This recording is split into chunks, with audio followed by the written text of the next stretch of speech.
I knew something was off the second Linda started rearranging the chairs in the conference room.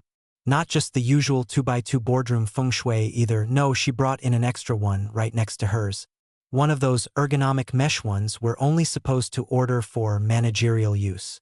That chair had never sat next to me in my 12 years here. So when she patted it and grinned like a goddamn Price is Right model, I already felt the humiliation tightening around my ribs like a seatbelt before the crash. Then came the slide deck. First slide, leadership transition, phase 1. Phase 1 of what? Colonoscopy prep? Turns out, no, just the part where I get passed over by a 24-year-old trainee named Skylar, who still says LOL out loud and once asked me if a fax machine needed toner. Linda called it energizing the project lanes with Gen Z innovation. I call it slapping lipstick on a cow pie and pretending it's new steak. She said it to the whole room. We're promoting Skylar to junior program lead for the Clearwater Initiative. That's my initiative. My spreadsheets, my risk models, my vendor maps, my 2 a.m. migraines. My name on the whiteboard for 7 straight months, until Skylar started showing up in distressed denim and quoting TikTok in budget meetings. I didn't even get a heads up before the announcement. Hell, I found out with everyone else. Karen from payroll, who once stapled her thumb to an envelope, actually turned and gave me the ouch face like I was the one who needed comfort. By the way, if you've made it this far and you're listening to this, go ahead and hit that subscribe button and maybe throw a like on the video. It helps way more than you think and keeps us fueled through stories like this. You wouldn't believe how many of you forget to hit that follow. Trust me, 97% of you listening right now haven't subscribed. You're missing the best part of the story, and it's about to get real dark, real fast. Anyway, I smiled through it, clapped even, gave Skylar a thumbs up while imagining driving my car straight into a Dairy Queen just to feel something. When Linda called me a foundational team player, it landed like a eulogy at a funeral where I was the only one still alive. I said nothing, just kept my face fixed in that corporate half-grimace we all wear like a second badge. The cherry on top. After the meeting, Skylar pulled me aside, still giddy from the dopamine rush of his first power trip, and said, "Hey, just wanted to say thanks for all the mentorship. I mean, without you, I wouldn't have had a clue what I was doing. I bit my tongue so hard I tasted blood." Told him, "Glad I could help. Let me know when you need training wheels off." He laughed, thought it was a joke. It wasn't. I went back to my desk, opened my notebook, and scribbled 2 words in red Sharpie. Watch everything. Because I knew this wasn't the end. It was the start of something stupid, and I'd be the one left holding the bag when it blew up. Just like always. Only this time, I wasn't going to be quiet by week 2. Skylar had already, accidentally, overwritten a shared spreadsheet with a gif of a frog eating a taco, called it a cloud syncing issue. I called it what it was. A half-baked toddler in khakis fumbling his way through a minefield of client deadlines and compliance red flags. But Linda, she just laughed, said, "He's learning. We've all been there." No, we haven't. When I started, I was learning how to mitigate supply chain risk across 3 states, not how to mute yourself on Zoom. He kept slapping buzzwords into updates like they were flavor packets. Synergy, disruption, agile flow. It was like listening to a malfunctioning TED Talk that had been dropped in a puddle. Meanwhile, I was dragging his sorry ideas across the finish line every damn day. He botched the Q3 vendor audit by submitting half the report in Comic Sans, and somehow spelled procurement 3 different ways. I stayed until 11 p.m. fixing it before the CFO noticed. Again, no thanks. No one even knew, except Linda, and she just left a post-it on my monitor the next morning that said, "Thanks for being a team player," next to a badly drawn smiley face that looked like it had seen some shit, and I kept swallowing it. Because after 12 years in a place, you don't just walk away. You collect. You watch. You catalog every stumble, every oops. I didn't know I had to include the attachment, every wide-eyed wait, what's a Gantt chart? Moment. And every time, Linda turned it into some sick inspirational poster. Fail forward. Progress over perfection. I wanted to staple that poster to someone's forehead. The worst was during the all-hands Thursday when Skylar literally said out loud, "We probably don't need to follow the QA checklist every time. right? I mean, once you've done it once, you've basically memorized it. I made eye contact with Linda across the room. She sipped her peppermint tea like nothing had happened. Later that afternoon, I sent her a Slack message. Just a reminder, QA checklists are tied to compliance. Ignoring them risks audit flags. Her reply? A smiley emoji. Just that. Like I'd said, "Happy Friday," instead of, "Hey, we're actively walking into regulatory fire." That's when it really hit me. I wasn't a mentor. I wasn't a senior specialist. I was the net, the invisible one, the thing between this whole circus and catastrophe, and they didn't even notice me holding the line. I stopped suggesting things. Let Skylar flail a little. Sat back during team calls and watched him offer gut checks on things he didn't understand. He once suggested we consolidate vendor logins into a single shared password to streamline access. I swear on my life, I watched an intern slowly die inside when he said that. Linda beamed. Love the initiative, Skylar. And that's when I started documenting. Not just the Slack threads. I created a shadow file, a private folder of red flags, time-stamped warnings, fixes I wasn't credited for, messages that went ignored. I wasn't doing it to be petty. I was doing it because I knew the iceberg was real and the ship was speeding up. And when we hit it, they'd come looking for someone to push off the raft. And it wasn't going to be me. It happened on a Tuesday. The kind of gray-skied, soul-flattening Tuesday where even the coffee tastes like regret. Skylar was leading the weekly progress huddle, wearing that smug Patagonia vest like he'd earned it instead of finding it on Linda's chair and saying, "Finders keepers." His voice had that clipped confidence only people born in 1999 seem to possess, like they read half a Medium article once and now think risk mitigation is just vibes. "We're greenlighting the vendor transitions," he announced, as if he'd just discovered fire. "Phase 2 can begin by end of day tomorrow." The room blinked. A few nods. One person actually clapped. I sat there, blinking at my screen. Vendor transitions? Tomorrow? We hadn't completed the duplicate record audits.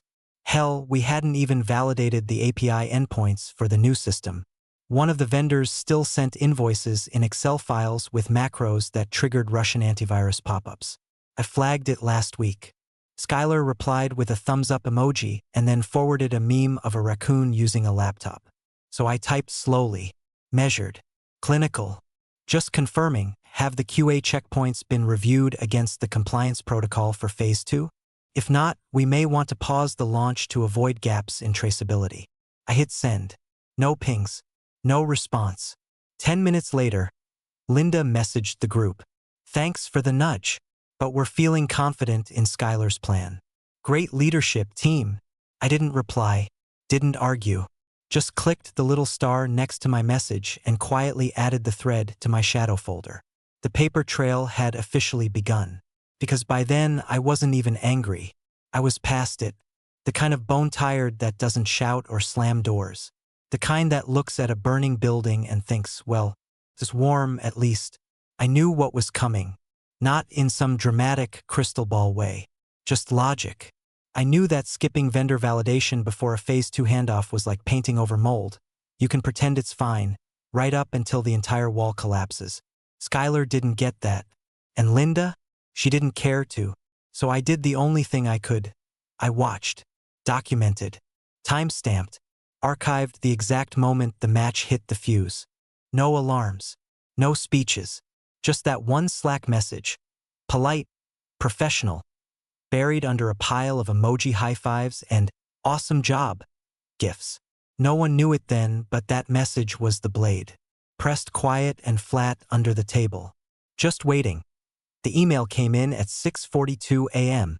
Subject line: urgent, contract breach. Immediate action required. I was halfway through my first sip of coffee when I opened it, read the first 3 lines, and let the mug clink back into the sink like a gun casing. Vendor X, the one with the unsecured invoice macro Skylar swore were already patched, had failed their compliance audit. Not just failed, nuked it. Data mismatches, missing encryption protocols, phantom logins from 4 different countries. And because we greenlit Phase 2 without validating their pipeline, The entire integration was now considered a liability. The client pulled the trigger on a penalty clause buried deep in the master services agreement. $3 million. Non-negotiable. By 9 a.m., the war room was lit up like Christmas in hell. Conference calls stacked 3 deep.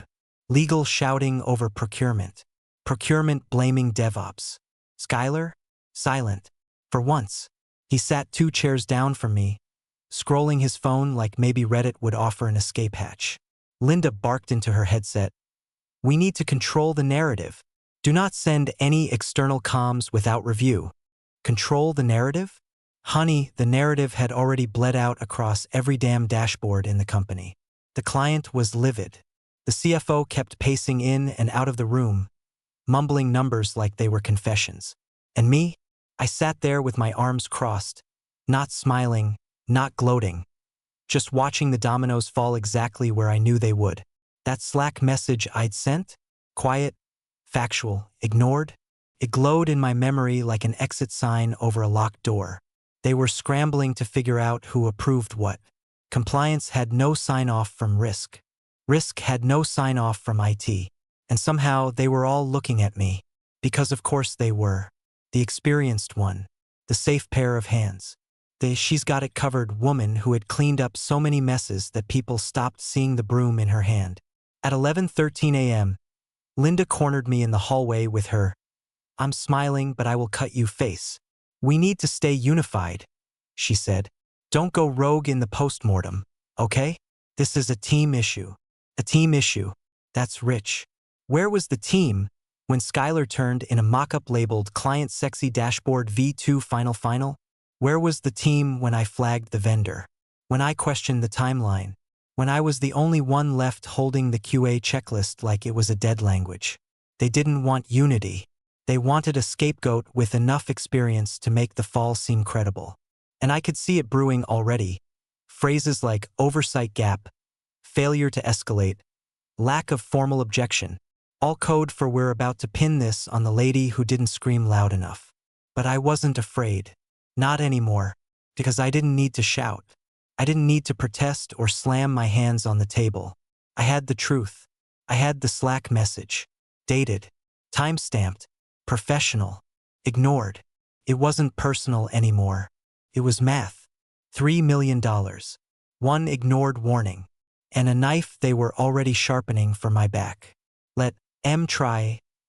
Linda called the emergency meeting for 3 p.m. sharp. Subject line. Internal root cause alignment. Translation. Get your alibis straight before the CEO starts asking why we just lit $3 million on fire. She booked the big glass room on the 3rd floor, the one with the fake fern in the corner and the projector that always hums like it's hiding a secret. I sat far end of the table, back to the wall, notebook open, face blank. Linda walked in like a defense attorney prepping a witness.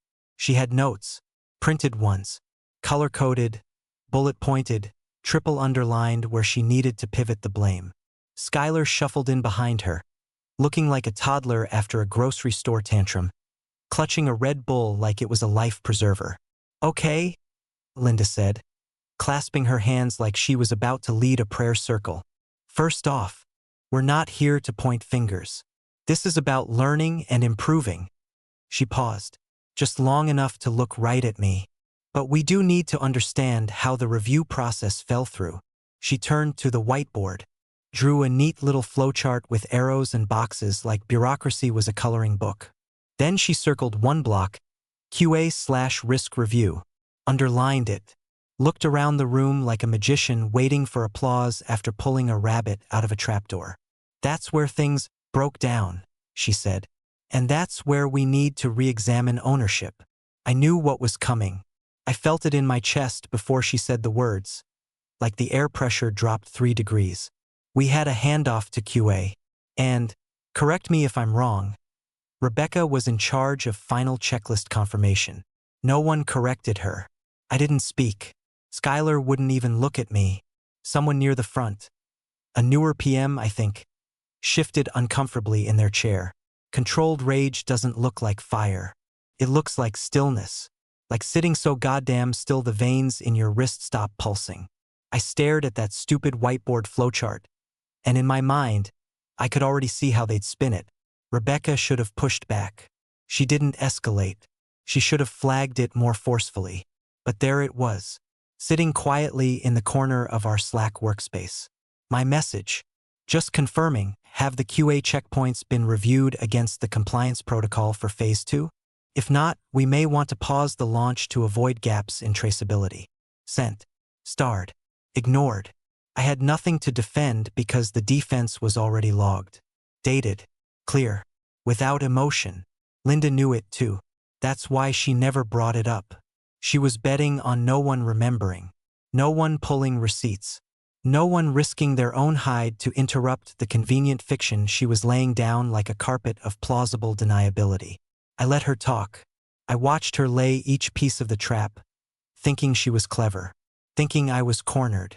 But timing, my friend, is everything. I didn't interrupt. I didn't flinch. I simply underlined one sentence in my notebook and waited for the room to turn. Because it would. They always do. They brought in the CEO the next morning. That's how serious it had gotten. Paul Franklin, stoic, silver-haired, and allergic to small talk, flew in from Chicago overnight and sat at the head of the table like he was presiding over a sentencing hearing. No pleasantries, no agenda, just that thin, quiet way he looked at everyone like he was already building the tombstone for whoever screwed this up. Linda opened the meeting like she was giving a eulogy, voice calm, eyebrows furrowed in practiced concern. "Thank you for coming, Paul," she said, as if she hadn't spent the past 12 hours rewriting history on company letterhead. Then came the soft launch into the betrayal. "We've done a deep dive into the handoff timeline," she said, clicking to a slide labeled Responsibility Matrix. My name was already on it, right next to a bold red box labeled QA Oversight. And then the dagger. Ultimately, the Phase 2 greenlight moved forward with the assumption that our senior QA lead had completed the compliance verification. She didn't look at me when she said it. She looked at Paul. Clean handoff, like I was a failed gear in an otherwise flawless machine. Paul shifted in his seat. Not a word yet. I felt the heat in my cheeks. Not embarrassment, but the kind that comes before steel. The kind that forges resolve. Because this wasn't just a hit to my reputation. This was career poison. She was handing the bullet to the firing squad and pretending her hands were clean. No one said anything at first, but then I caught the sideways glances. Nora from finance looked down fast. James, who once cried at his wedding toast, wouldn't meet my eyes. A few looked confused. A few believed her. One or two looked like they wanted to speak up, but didn't. And I didn't flinch. I didn't fight. Because this was not the time to scramble or beg or plead my case like some intern caught stealing staplers. That would have given her everything: power, control, a reaction she could weaponize later.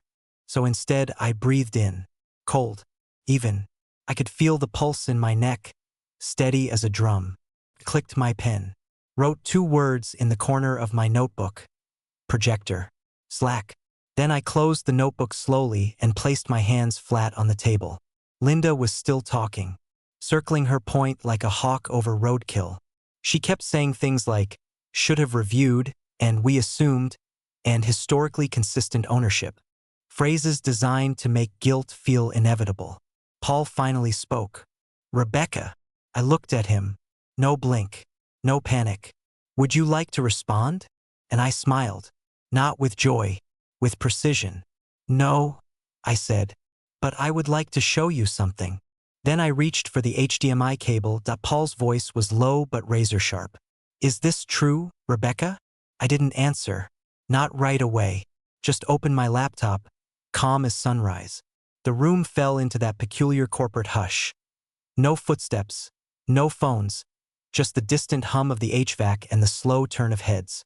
Linda sat up straighter, but not out of concern. Out of confidence. She thought she'd won. She thought I was about to stammer or offer excuses, or maybe admit to some half-measured procedural oversight she could build a coffin from. Skylar leaned back in his chair, arms crossed, smug little half-smile spreading across his idiot face like melted Velveeta. I didn't look at either of them. I clicked twice. Projector flickered. Screen came to life. Slack. One message. Dated. Time-stamped. Addressed directly to Skylar and Linda. Just confirming, have the QA checkpoints been reviewed against the compliance protocol for Phase 2? If not, we may want to pause the launch to avoid gaps in traceability. Silence. For a full 5 seconds, nothing moved. Even the usual clatter of someone quietly typing notes had stopped. Nora's pen slid from her hand and clattered against her binder like it had jumped ship. The projector hummed, loud now in the stillness.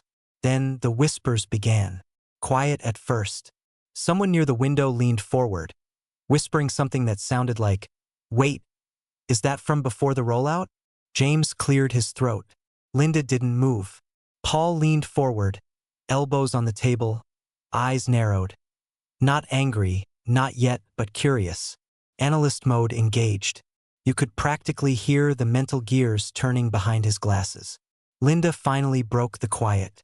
I don't recall seeing that message," she offered, voice tight like a violin string. I scrolled. Slack read receipts. Timestamps. Seen by Linda R. Skylar M. And just like that, the air shifted. Skylar's smugness evaporated so fast it left steam. His jaw tightened. His eyes shot to Linda, then back to the screen, then to his hands like maybe this was all some kind of digital prank. Linda adjusted her blouse, her usual tell when she's panicking but trying to hide it. Well, I mean, there were dozens of messages that day. We can't realistically be expected to. I clicked again. A folder appeared. QA Audit Trail Phase 2. Inside notes. Screenshots. Audit forms. Every step I took to correct Skylar's messes. Every ignored flag. Every warning sent. Not accusations. Not emotional outbursts. Just facts. I still hadn't said a word. Because I didn't need to. The storm hadn't broken yet. But the wind had changed. And everyone could feel it. I let the Slack message sit there a beat longer, glowing up on that projector like it had been waiting for this exact moment. Dated. Time-stamped. Unambiguous. Just confirming, have the QA checkpoints been reviewed against the compliance protocol for Phase 2? If not, we may want to pause the launch to avoid gaps in traceability. Paul read it, then read it again. You could see the comprehension land behind his eyes like a slow, heavy weight dropping into place. No one moved. No one breathed. Across the table, Skylar looked like he'd swallowed a rock. He opened his mouth, closed it again. Linda's jaw had gone slack. Her lips parted slightly, like maybe she could suck the words back into her throat before they hit the air. But it was too late. Too real. Too clean. This? Linda started, but her voice cracked. This message, Rebecca, was this sent before final approval? I didn't answer. I just hovered the cursor over the timestamp. Popped up on screen. Sent. 7:48 p.m., 3 days before launch. Seen by Linda R. Skylar M. A few people gasped. Literal gasps, like something out of a courtroom drama. One of the tech leads dropped his pen. James let out a low whistle under his breath. Skylar looked down at the table, like maybe if he stared hard enough, it would open and swallow him whole. Linda's face was frozen. Not in anger, in calculation. I could see it. She was mentally flipping through excuses, looking for a door out that didn't exist. Paul leaned back, slow and deliberate, his fingers steepled in front of his mouth. I see, he said. 2 words. No tone. But they hit harder than any raised voice could have. No shouting. No argument. Just that one message. That one tiny Slack note no one paid attention to when it mattered. And now it was the entire room's gravity. The mood had shifted. That subtle corporate fog of doubt and blame, the one that always drifts toward the person who doesn't speak up loud enough, evaporated like steam under a spotlight. What was supposed to be my crucifixion had become a mirror, and they didn't like what they saw in it. I didn't gloat, didn't smile, didn't even blink. I closed the folder on screen, disconnected the projector. The silence wasn't just uncomfortable now, it was unbearable. The kind of silence that chokes, that exposes. Because once you see the truth, you can't unsee it. And in that room, in that moment, they all saw it. Paul didn't speak right away. He just leaned back in his chair with the weight of someone who'd seen empires fall over smaller lies. His eyes never left Linda. Not blinking, not kind, just patient, like he was waiting for her to dig her own grave before he handed her the shovel. Then came the words. Care to explain? You could feel it in the floor, in the air vents, in the tight grip around every throat in that room. A sentence as quiet as a whisper and heavy as a tombstone. No one moved. The air froze in our lungs. My fingers were still resting lightly on the lid of my laptop, waiting for the moment to click it closed. Linda blinked hard, mouth opening like she might spin some PR-laced garbage, until she caught Paul's stare again. That was the moment. The smirk she always wore, the smug "I've got this" expression she practiced in the mirror, cracked, collapsed. Her chin dipped like she'd been physically pushed back into her seat. She began, flailing. There must have been a miscommunication. The timeline shifted so quickly. You thought, Paul repeated, flat as concrete. Skylar didn't say a word. He'd shrunk into his chair, pale and twitchy, like someone just cut the brakes on his internship to management joyride. He was sweating through his vest, avoiding every gaze. He looked 12 again, lost and scared, and suddenly realizing the training wheels were never real to begin with. Nora from finance kept staring at her notebook like maybe if she focused hard enough, she could blink her way out of the room. James rubbed his temple. Someone in the back let out a cough that sounded more like a confession. Paul finally looked away. Not at me, at the screen, now black and silent. He nodded once. That's enough for today, he said. And that was it. No explosion, no screaming, just a slow, irreversible undoing. The meeting adjourned with the kind of scattered, awkward shuffle you usually only see at funerals where no one liked the deceased. People avoided eye contact. Linda stayed seated, face hollow. Skylar didn't even unplug his laptop, just left it on the table and practically slinked out the side door. I stood, didn't speak, didn't smile, didn't need to. I just clicked my laptop shut, the sound echoing louder than a gunshot in that brittle silence. Slid it into my bag, straightened my jacket, and I walked out.